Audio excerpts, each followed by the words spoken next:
I'm not going to make this video long and boring. I want to just say this. I'm looking at the news and I see that it's 140 people arrested in New York City clashing with the NYPD over their whole anti-Israel protests.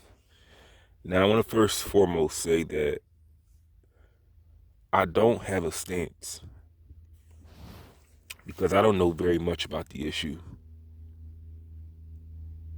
And most of the time, people don't have an opinion on something that doesn't necessarily affect them. And that's everybody. That's just what it is. People may show support, but they don't really know what's going on if it's not directly affecting them personally. But I will say this. I do not condone violence on either side. I don't condone violence. But I want to just say that why would you risk your livelihood, your future, and your potential to make money on people who care nothing about you?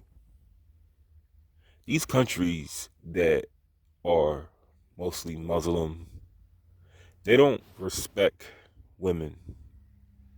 They look at women, they view women as beneath them. They don't support homosexuality. All you LGBTQALIT people who support Palestine, they don't like the idea of more than one gender, gay marriage. They don't support that. But you support people who advocate the execution of gays and lesbians. And to be fair, all the violence, I noticed that a lot of the violence in America is coming from anti-Israel supporters.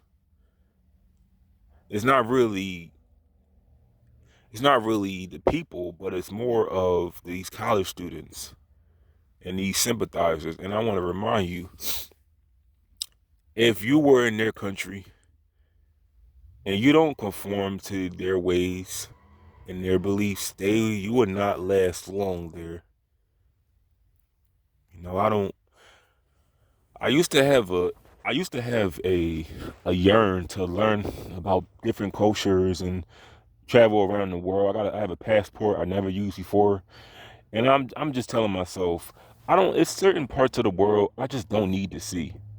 I don't need to go to Iraq. What do I need to go to Iraq for?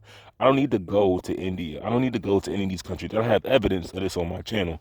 But I don't need to see any part of the country where people are trying to leave and flee. As Tariq Nasheed will say, fleers. I don't need to go anywhere that someone is trying to leave from.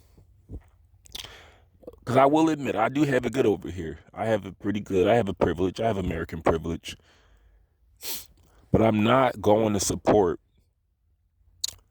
out of both sides. And I'm going to be fair because there is discrimination in Israel towards blacks who may identify as Jewish. There is racism. But I'm not going to support a people who don't do shit for nobody. I'm going to say this again. I have never heard of a Palestinian advocating for affirmative action and more migrants coming over illegally and them getting gun rights and we us allowing, trying to think of something more liberal, us allowing women more money per hour. They don't understand. The white Jew is the only, next to the white person, is the only group who will advocate for everybody. Now sometimes it's not really, we have to compete, other minorities have to compete for what they give. It's like they're like the foster parent, and every other minority is like that foster kid trying to eat off the crumbs they throw off the they, like, you know how I had that video of me feeding those birds. Now I when I feed birds, I always put the food in a napkin. I don't just throw that shit at them like they're animals. Well, no pun intended, but I um I like to show a little respect, you know. But they give you what they give you, they throw at you. You have to fight for it from other people. But I don't. But here's the thing: these Palestinians don't do shit for nobody. They come to black communities because that's the only neighborhood they can get rich out of. Because we don't own a fucking thing in our neighborhoods, and it bothers me. It makes my skin just crawl knowing that in in my own community where I'm naturally accepted, there's no businesses that where people who own those businesses look like me. And that's because Dr. King told us, hey, let's go to businesses and let's not support each other. Let's go, let's go, let's integrate. Integration basically means let's have an Asian, an Arab, and a Hispanic set up shop in black communities and get rich and take it back to where they go. But you don't see that anywhere else. You don't see a black man owning a business in a Hispanic neighborhood. They're not gonna support a business where the people don't look like them. But a lot of these Palestinians, a lot of these Arabs, a lot of these Muslim countries who come over here and get rich in black communities, I don't know why you support their stores. I don't know why you support them. I don't know why you give them your money. They don't respect you. They don't treat you with respect. They serve you bullshit goods through plexiglass window. They don't want you around their kids. They don't want you around their daughters. Any of their female relatives.